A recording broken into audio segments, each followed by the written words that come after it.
ধন সম্পত্তি আগমনৰ সকলো বাধা নাইকিয়া কৰিবলৈ এইটো কাম কৰক। যদি আপোনাৰ ঘৰত দৈনিক বিবাদ আৰু কাজিয়া হয় আৰু পৰিয়ালৰ লোকসকল সদায় মানসিক চাপত থাকে, ঘৰতে পোৱা এইবিধ বস্তুৰে এইটো কাম কৰক, সকলো বাধা নাইকিয়া হ'ব। নিমখে যিদৰে খাদ্যৰ সোৱাদ বৃদ্ধি কৰে, ঠিক তেনেদৰে ই ঘৰৰ পৰা ঋণাত্মক শক্তি আঁতৰোৱা আৰু ধনাত্মক শক্তি বৃদ্ধি কৰাত গুৰুত্বপূৰ্ণ ভূমিকা পালন কৰে।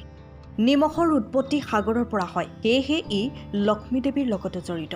যিহেতু দেৱী লক্ষ্মীও সাগৰৰ পৰাই উৎপত্তি হৈছিল, গতিকে নিমখৰ সহায়ত ঘৰত সুখ, সমৃদ্ধি আৰু ধন সম্পত্তি কঢ়িয়াই আনিব পাৰি। আজিৰ ভিডিঅ'টোত আমি আপোনালোকক জ্যোতিষত উল্লেখ কৰা নিমখৰ লগত জড়িত কিছুমান প্ৰতিকাৰৰ বিষয়ে ক'ম, যিবোৰ আপোনাৰ ঘৰৰ পৰা নেতিবাচক শক্তি আঁতৰোৱাত সহায়ক হ'ব পাৰে। জ্যোতিষ শাস্ত্ৰৰ মতে নিমখে ঘৰত থকা সকলো নেতিবাচক আৰু ক'লা শক্তি শোষণ কৰি ইয়াৰ প্ৰভাৱ কমায়। ইয়াৰ লগতে ৰাহু আৰু কেতুৰ বেয়া প্ৰভাৱ নিমখ ব্যৱহাৰ কৰিও নাইকিয়া কৰিব পাৰি। নিমখ ব্যৱহাৰ কৰিলে ঘৰৰ অসুবিধা, দুখ আৰু চিন্তা দূৰ কৰিব পাৰি আৰু ঘৰত সুখ আৰু শান্তি সমৃদ্ধি বৃদ্ধি কৰিব পাৰি। আহক নিমখৰ লগত জড়িত কিছুমান গুৰুত্বপূৰ্ণ প্ৰতিকাৰৰ কথা কওঁ। কিন্তু তাৰ আগতে যদি আপুনি এতিয়াও আমাৰ চেনেলটো ছাবস্ক্ৰাইব কৰা নাই, তেন্তে ছাবস্ক্ৰাইব কৰি ল'ব, যাতে এনেধৰণৰ আধ্যাত্মিকভাৱে তথ্য সমৃদ্ধ ভিডিঅ' চাই থাকিব পাৰে।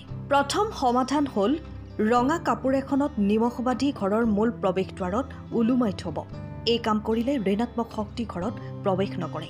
নিমখে বাহিৰৰ পৰা অহা সকলো ঋণাত্মক শক্তি শোষণ কৰি ঘৰখনক সুৰক্ষা দিয়ে। ৰাতি শুবলৈ লোৱাৰ আগতে নিমখীয়া পানীৰে ভৰি ধুলে ৰাহু আৰু কেতুৰ প্ৰভাৱ নাইকিয়া হয়। এই সমাধানৰ দ্বাৰা এজন ব্যক্তিয়ে চিন্তাৰ পৰা মুক্ত হৈ সুখেৰে শুব পাৰে। লগতে শিশুক নিমখীয়া পানীৰে গা ধুৱালে কুচকুৰ পৰা ৰক্ষা পৰে। যদি আপোনাৰ ঘৰত কোনো কাৰণত দৈনিক বিবাদ আৰু কাজিয়া হয় আৰু পৰিয়ালৰ লোকসকল সদায় মানসিক চাপত থাকে, তেন্তে পানীত নিমখ দি ঘৰটো মচিব লাগে।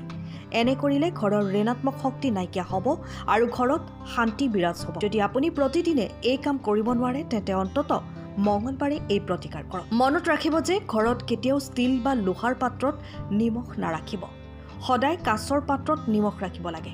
কাঁচ আৰু নিমখ ৰাহু গ্ৰহৰ সৈতে সম্পৰ্কিত, সেয়েহে ইয়াক কাঁচৰ পাত্ৰত ৰখাটো শুভ বুলি গণ্য কৰা হয়। কাঁচৰ পাত্ৰ এটা পানীৰে ভৰাই তাত কিছু নিমখ দি উত্তৰ পূব দিশত ৰাখি ধন সম্পত্তিৰ আগমনৰ সকলো বাধা নাইকিয়া হয়। যদি আপোনাৰ টকা ক'ৰবাত আবদ্ধ হৈ থাকে, তেন্তে সেইটো আদায় হ'ব। সুস্বাস্থ্যৰ বাবে আঁঠুৱাৰ ওচৰত এটা বাটিত কিছু নিমখ ৰাখক আৰু মূৰটো পূব দিশলৈ লৈ শুব লাগে। ইয়াৰ ফলত আপোনাৰ স্বাস্থ্যৰ উন্নতি হ'বলৈ আৰম্ভ কৰিব। এইবোৰ আছিল নিমখৰ লগত জড়িত কিছুমান উপযোগী প্ৰতিকাৰ।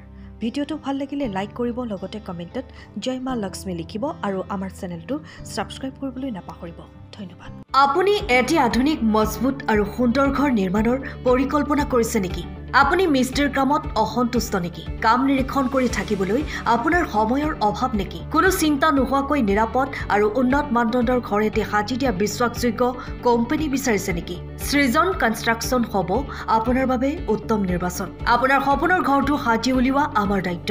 আপোনাৰ সপোনৰ আধুনিক, মজবুত, সৌন্দৰ্যপূৰ্ণ আৰু সকলো সা সুবিধাৰে পূৰ্ণ ঘৰ এটি সাজি উলিয়াবলৈ আমাৰ অভিজ্ঞ দল সাজু। আপোনাৰ সপোন বাস্তৱত পৰিণত কৰাই আপোনাৰ মনলৈ সন্তুষ্টি আনিবলৈ আমি দৃঢ় প্ৰতিজ্ঞ।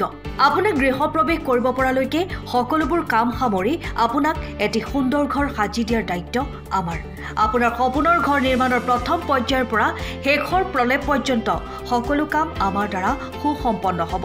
বৈজ্ঞানিক ভিত্তিত অত্যাধুনিক ডিজাইন আৰু বাস্তু অনুসৰি পৰিকল্পনাৰ পৰা মজবুত নিৰ্মাণ সামগ্ৰী আৰু নিৰ্মাণ কৌশললৈকে ইণ্টেৰিয়ৰ ডিজাইনৰ পৰা প্লাম্বিং আৰু বৈদ্যুতিক সা সুবিধালৈকে লাগিব মাথো আপোনাৰ বিশ্বাস আৰু সঁহাৰি। আজিয়ে আমাৰ সৈতে যোগাযোগ কৰক আৰু সপোনৰ ঘৰখন নিৰ্মাণৰ দায়িত্ব আমাক দি আপুনি নিশ্চিন্ত হওক।